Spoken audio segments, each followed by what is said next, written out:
नमस्कार मित्रांनो, पुन्हा एकदा स्वागत आहे आपल्या यूट्यूब चॅनलवर, ज्याचे नाव आहे माहिती तुमच्यासाठी. तर थकीत कर्जावर आकारले दंड व्याज कर्जमाफीतून वगळले. आता ही रक्कम कोण सोसणार?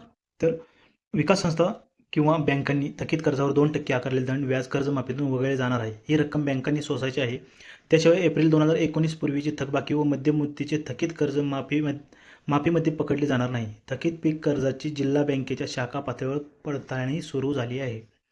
शासनाने पुण्यश्लोक अहिल्यादेवी होळकर शेतकरी कर्जमुक्ती योजना आणली आहे. यामध्ये सप्टेंबर 2025 अखेर थकीत व मार्च 2026 अखेर परतफेड न केलेल्या थकबाकीदारांना 2 लाखापर्यंत कर्जमाफी दिली जाणार आहे. 2 लाखावरील थकबाकी भरल्यानंतर त्यांनाही लाभ दिला जाणार आहे. त्याशिवाय पीक कर्जाची नियमित परतफेड केलेल्या शेतकऱ्यांना 50,000 पर्यंत प्रोत्साहन अनुदान दिले जाणार आहे. मात्र यामध्ये शासनाने निकष घालून ही कर्जमाफी जाहीर केली आहे. यामध्ये यापूर्वी कर्जमाफीतील अटी शर्ती कायम आहेत.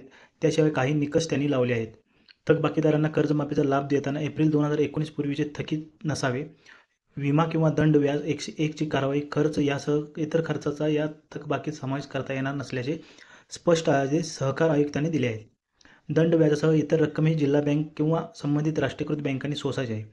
त्यानुसार जिल्हा बँकेची शाखामध्ये लेखापरीक्षण व संस्थेचे सचिव पडताळणी करत आहेत. दंड व्याजाची किती होते रक्कम? 2 लाखापर्यंतचे थकीत कर्ज माफ केले जाणार आहे, पण जिल्ह्यातील थकबाकी रक्कम पाहिली तर सरासरी 80,000 रुपये थकीत दिसते. दंड व्याजाची किती होते रक्कम? 2 लाखापर्यंतचे थकीत कर्ज माफ केले जाणार आहे, पण जिल्ह्यातील थकबाकी रक्कम पाहिली तर सरासरी 80,000 रुपये थकीत दिसते. त्यामुळे संबंधित शेतकऱ्यांचे 1,600 रुपये दंड व्याज होणार आहे.